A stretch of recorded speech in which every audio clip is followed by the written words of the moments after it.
এটা হচ্ছে আশরাফুল ভাইয়ের বাড়ি এবং এটার ভিতরে সে প্রথম তার লাইফে সে 1টি বছর সাধনা করে এই বায়োফ্লক সিস্টেমে মাছ চাষ করাটা স্টার্ট করেছে।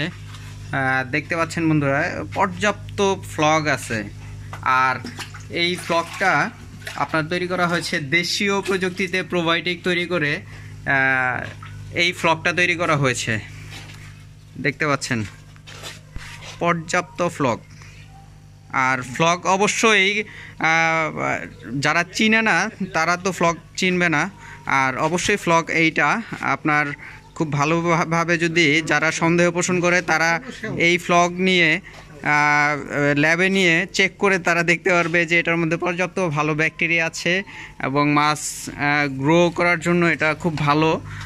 আর ফ্লগ নিয়ে দুশ্চিন্তার কোনো কারণ নাই, কারণ বাংলাদেশের প্রোবায়োটিকে ফ্লগ হয়। আমাদের দেশীয় টেকনোলজিতে যে করা যে প্রোবায়োটিকটা, এটার মধ্যেও ফ্লগ হয়, এটাই হচ্ছে তার প্রমাণ। আপনারা দেখবেন যে পানি কতটা স্বচ্ছ, কতটা স্বচ্ছ। আর এটার মধ্যেও পর্যাপ্ত অক্সিজেন আছে। সে এই এয়ারটার ব্যবহার করেছে। আশরাফুল ভাই, এটা কত ওয়ার্ডের? এটা 35 ওয়াট। আর এই জায়গায় লিটার,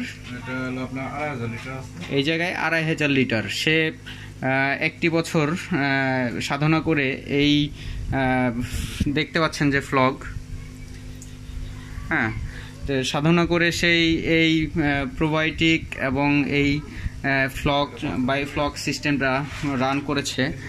আর এটা হচ্ছে তার টেম্পারেচার মিটার, এটা দিয়ে টেম্পারেচার চেক করে। এই জায়গায় টেম্পারেচার হচ্ছে আপনার 21, 22, 23, 24 24 টেম্পারেচার ডিগ্রি সেলসিয়াস। তো আমরা এখন আমাদের আশরাফুল ভাইয়ের নতুন প্রজেক্ট যেটা সে বাণিজ্যিকভাবে যেটা চাষ করার জন্য করেছে সেটা আমরা দেখতে যাব। তো চলুন বন্ধুরা, আমরা সেখানে যাই।